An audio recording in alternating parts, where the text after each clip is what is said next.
Magandang umaga po sa inyong lahat. Sa ngalan po ng ating minamahal na Rektor, Reverendo Monsignor Rolando de la Cruz, kasama po ang aming pong mga kapwa lingkod at mga kamanlalakbay dito po sa Manila Cathedral. Magandang umaga po at maligayang pagdating po sa inyo dito sa ating inang simbahan. Purihin po natin ang Panginoon. At marahil may mga first-timers po na naparito. Sa mga first-timers po, maligayang pagdating po sa inyo pong tahanan dito sa Intramuros. Alam ko pong medyo effort na pumunta ho dito ngayon ay ilan po nag-e-enjoy na po ng kanilang long weekend, pero kayo po ay naririto. No? Salamat po sa pakikiisa po sa amin ngayong araw na ito, kung saan binubuksan po natin ang ating inang simbahan para po sa inyong lahat. Mga minamahal na kapatid, ngayong pong araw na ito ay, gaya nga po ng aking nabanggit, ay pinagdiriwang po natin ang dakilang kapistahan ng kamahal-mahalang puso ni Jesus. At hindi ba't mas maganda na nataon na naipaloob ang kapistahang ito kung saan bilang isang bayang Pilipino ay ipinagdiriwang din naman po natin ang araw ng ating kasarinlan o araw ng ating kalayaan. Puso at kalayaan. Hindi ho ba't magandang tambalan itong dalawang ito? Hindi ba't kapag ka minamahal mo ang iyong nobyo, nobya, ang iyong asawa, ang iyong kaibigan, ay harinawa po, nakakaranas kayo ng kalayaan. Kapag ka hinahayaan nating magwika o kumilos ang ating puso, malaya tayong nakakaibig, malaya tayong nakapagpapasaya ng buhay ng isang tao, malaya tayong naibibigay, nasasabi, napaparamdam, ano ba ang bugso ng ating mabubuting mga puso at damdamin. Hinayaan po siguro ni Jesus, hinayaan ng Diyos na sa araw na ito, alalahanin natin na magandang tambalan ang kalayaan at ang puso. Dahil ganito naman po umibig ang Diyos. Malayang inibig ang kanyang bayan, at harinawa, ang asam din natin ay malaya din nating iniibig ang Diyos pabalik. At ito po ang ating mga nasaksihan sa mga pagbasa natin ngayong araw na ito. Pinili ng Diyos ang bayang Israel. Isang bayang hindi kilala, isang bayang maliit, isang bayang hindi karapat-dapat mahalin ng isang makapangyarihan at tanyag na Diyos. Pero mas inibig at mas inisip ng Diyos, ninais niyang ibigin ang isang tao, komunidad, isang bayan na tila walang pipili at walang iibig. Ganyan yung kalayaang pag-ibig ng Diyos sa mga tao.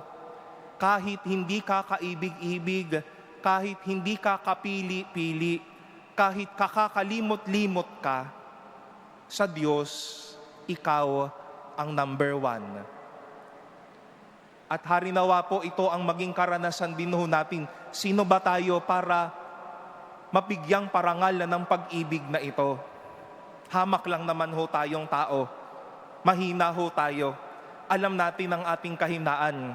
Alam ho natin yung ating mga kalapastanganan. Alam po natin ang ating karupukan. Pero malaya tayong pinili ng Diyos. Tayo ho ang madalas hindi umiibig sa mga ayaw nating piliin, sa ayaw nating panghawakan, sa ayaw ho nating bigyan ng dignidad.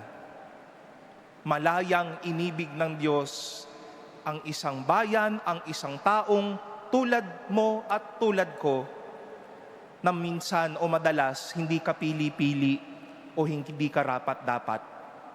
Buong puso, walang pasubaling inibig ang lahat. At dahil tayo ay inibig, narinig po natin sa ating ikalawang pagbasa mula sa unang sulat ni Apostol San Juan, hayaan din naman natin na ang pag-ibig na ito ang maging dahilan bakit tayo ay malayang makakaibig. 2 linggo po ang nakakaraan, pinagdiwang po natin ang dakilang kapistahan ng banal na Santatlo.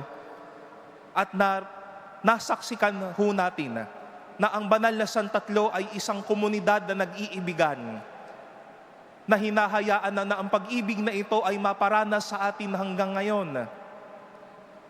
Kaya bakit tayo nakakaibig ng malaya? Bakit tayo nakakapagpahayag ng ating pag-ibig? Dahil may nagmahal sa atin.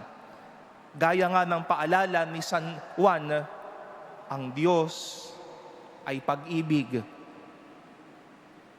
Tayo ay tila pinalabutan ng pag-ibig ng Diyos. At bakit mahal natin ang ating kapwa? Bakit mahal natin ang Diyos? Bakit ganito na lang tayong kalayang magmahal? Dahil ang Diyos na pag-ibig ang siyang bumalot at nanguna sa atin.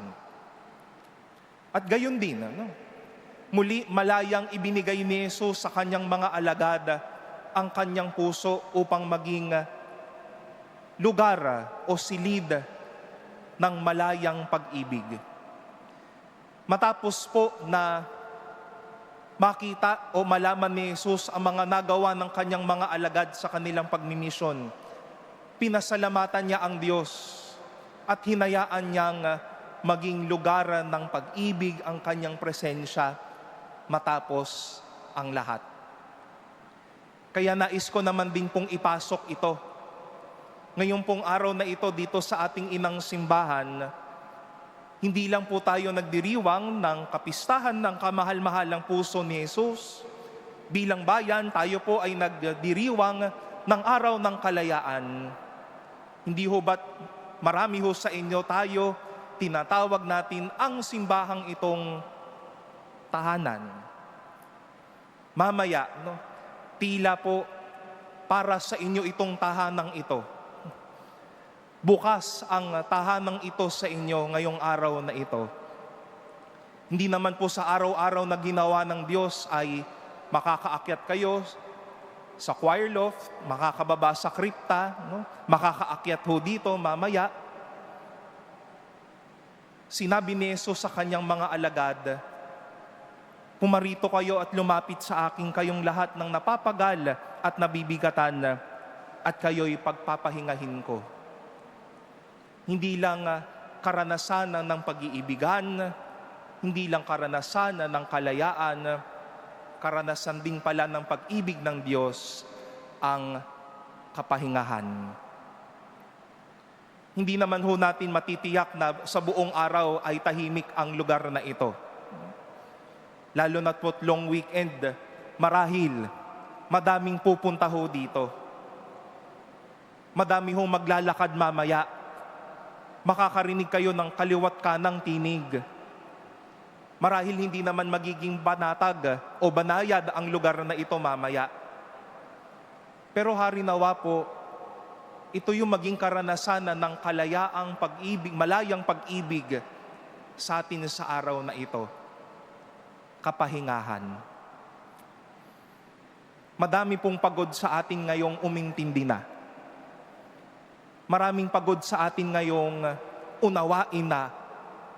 Marami ng pagod sa ating magsabing, mahal ko ang bansang Pilipinas. Maraming pagod na sa ating makarinig ng kwento ng isang problema na naman na hindi pa nalulutas, mayroon na namang parating.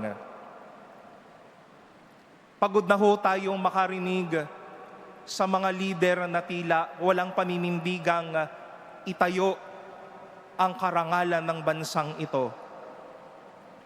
Marahil pagod na rin po kayo sa inyong mga problema sa inyong personal na buhay. Pero ninais po ng Diyos na sa kapistahan ng kanyang banal na puso, malaya tayong umibig, makapahinga ho kayo. Hindi namin po iaasam na tahimik at tila parang nasa retreat ho tayo mamaya. Pero harinawa po ang inyong pagpanaog dito ay hindi lang araw ng kaliyaan, kundi araw ng pamamahinga sa inyong lahat. Nakasama ninyo ang Diyos na tahakin ang kasaysayan at kasama ang malayang pag-ibig ng Diyos, sasamahan kayo sa mga susunod na kabanata ng inyong buhay. Mga minamahal na kapatid, hayaan po ninyong sa puso ni Jesus, tayo ay makalaya at makamtan natin na ang tunay na kapahingahan. Ito po ang ating ipagdiwang sa araw na ito. Ang malayang pag-ibig ng Diyos at ang kanyang kasiyahan at kapasyahan na ang kanyang puso ay maging silid ng kapahingahan sa atin. Ganyan tayo kamahalan ng Diyos, na sa kanyang pag-ibig may kalayaan, may kapahingahan.